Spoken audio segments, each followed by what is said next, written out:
마라나타 여행가, 관광객은 요구하고 순례자는 감사한다. 같이 한번 해보죠. 관광객은 요구하고 순례자는 감사한다. 최근에 어떤 책을 봤더니 여행, 관광인가 순례인가 이렇게 하기 때문에 그 관광으로 표현하더라고요. 그래서 좀 바꿔야 되겠다 그랬습니다. 자, 이제 오늘 제목은요. 약함은 부끄러움이 아니라 자랑의 대상이다. 어마어마한 거죠.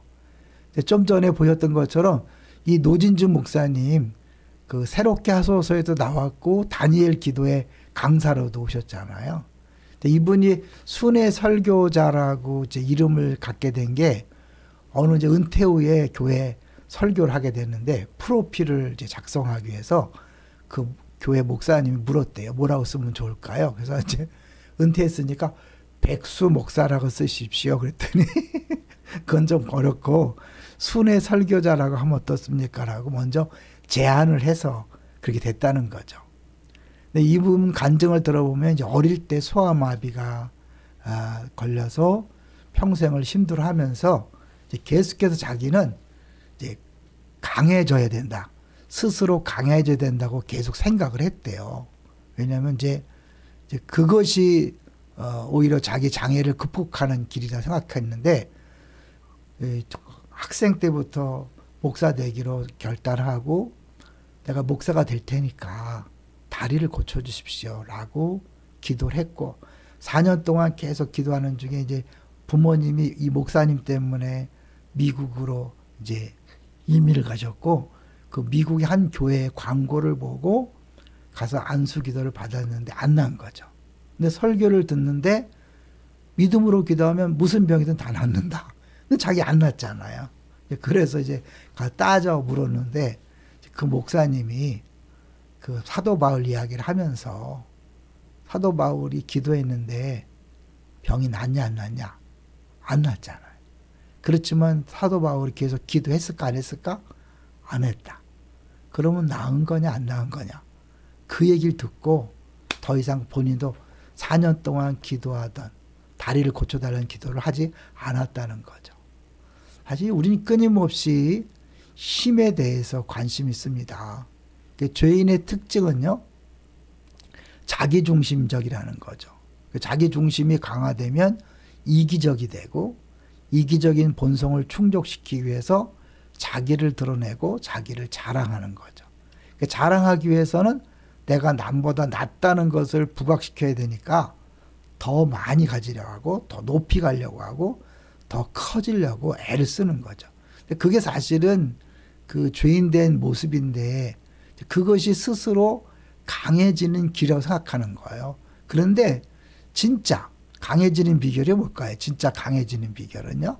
강해지는 비결은 내가 스스로 막 강해지려고 애쓰는 게 아니라 사실은 더 약해짐을 자랑하고 약함을 인정할 때 하나님이 우리의 강함이 되셔서 강해지는 거죠.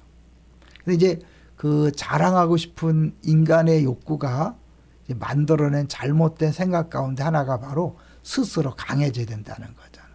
그 세상은 또 그렇죠. 강해져라. 자녀들한테도 강해져라 그러잖아요. 이제 그러다 보니까 그냥 이 세상에서 강해지기 원하는 사람들이 예수를 믿어도 하나님으로 인해서 강해지려고 그래요. 그래서 기도를 해서 어떻게 해요? 은혜 받으면 강해지는 걸 생각하지만 은혜 받는다는 게 뭘까? 은혜 받으면 강해지나요? 은혜라는 건 하나님이 하셔야 된다는 거를 깨닫는 거잖아요. 더 강해지는가? 아니에요. 더 겸손해지는 거죠. 그래서 우리 은혜 받으면 무슨 일을 더 잘하는 게 아니라 나는 할 수 없다고 더 고백하는 거니까. 우리가 착각하는 거죠. 내가 은혜 받았으니까 이제 주를 위해 헌신하겠습니다.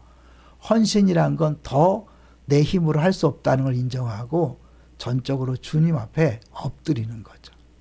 마침 오늘 우리 새로 오신 목사님 이희상 목사님 새벽기도 설교하는데 그 부분을 잠깐 언급하더라고요. 여러분 겸손해지는 겁니다. 더 강해지는 게 아니에요. 하나님은 사도 바울에게 이제 간절히 기도했을 때 뭐라 그랬어요? 내 은혜가 내게 족하다. 내 능력이 약한 데서 온전해지는 것이다. 그러므로 내가 약함을 자랑한다. 나의 여러 약한 것들을 자랑하리니 이는 그리스도의 능력이 내게 머물게 하려 합니다. 내가 강해지는 순간 예수님과 상관없는 사람이 되는 거예요. 예수님의 강함은 나에게 나타나지 않는 거예요. 그게 더 이상해지는 거죠. 많은 사람들이 예수 믿고 부자가 되고 건강하고 출세하기를 원하죠. 그게 그 가짜 복음이잖아요. 형제들아 너희를 부르심을 보라. 육체를 따라 지혜로운 자가 많지 아니하며 문벌 좋은 자가 많지 아니하도다. 하나님이 오히려 약한 자를 들어서 영광 받으시려고 그러는데 우리가 강해지려고 하면 어떻게 하는 거예요? 거꾸로 가는 거잖아요. 여호와께서 너희를 기뻐하시고 너희를 택하심은 너희가 다른 민족보다 수요가 많기 때문이 아니니라. 너희는 오히려 모든 민족 중에서 가장 작으니라. 그러니까 우리 하나님 우리를 약하기 때문에 택했고 그 약함을 통해 일하기를 원하시는데 우린 끊임없이 더 강해지려고 하면서 교회 안에서도 서로 비교하는 거죠. 그리고 시기하고 질투하고 누가 더 잘하나 더 잘하기 위해서 경쟁하는데 그 뿌리를 보면 진화론이잖아요. 누구보다 적자생존, 그 다음에 강한 자만 살아남는다는 진화론의 근거고, 창조론은 뭐예요? 하나님이 우리의 이 모습 이대로 만드셨다. 심지어 약함도 하나님이 약함을 통해 일하시려고 만드셨다. 그래서 약함은 사실은 다른 사람을 의존하라고 하나님 주신 거예요. 다른 사람에게 의존하는 거죠. 내 큰 것은 자랑하는 게 아니라 다른 사람을 책임져주고 다른 사람을 돌봐주는 그런 존재로 우리를 부르신 거죠. 그러니까 우리는 상품이 아니라 작품이다. 많이 들어보셨죠? 그러니까 우리 비교하면 안 돼요. 약하면 약한 대로 그것이 하나님의 은사라 생각하고 받아들이고 더 엎드리는 거죠. 더 의지하는 거죠. 내가 스스로 강하다 느끼면 하나님 의지하지 않잖아요. 그렇기 때문에 약할 때 강함 대신에 찬양을 하는 거죠. 약할 때 강함 대신에 그 하나님의 강함이 드러나야 되는데 내가 강해지려고 하니까 하나님은 더 힘을 쓰지 않으시는 거죠. 그러니까 오히려 예수를 오래 믿을수록 더 사람이 약해지는 거죠. 왜? 인간의 세봤자 얼마나 세겠어요. 내 약함에 통해서 하나님이 드러나야 그래야 진짜가 경험할 수 있는 거잖아요. 우린 양이라 그랬습니다. 양이에요. 양은 스스로의 힘으로 살아갈 수 없습니다. 그런데 목자를 따라가면 어때요? 부족함이 없는 거죠. 여러분 이 사실을 절대 잊지 마십시오. 늑대가 되는 게 아닙니다. 사자와 호랑이가 되는 게 아닙니다. 여전히 양으로서 목자의 필요성을 느끼고 목자를 따라갈 때 진짜 행복을 경험할 수 있는 거죠. 그걸 보여주는 게 생새강이잖아요. 이제부터 약함을 부끄러워하지 마십시오. 오히려 그 약함이 하나님이 주신 은사라 생각하고 약함을 자랑하십시오. 그럴 때 하나님의 강함이 드러납니다. 할렐루야.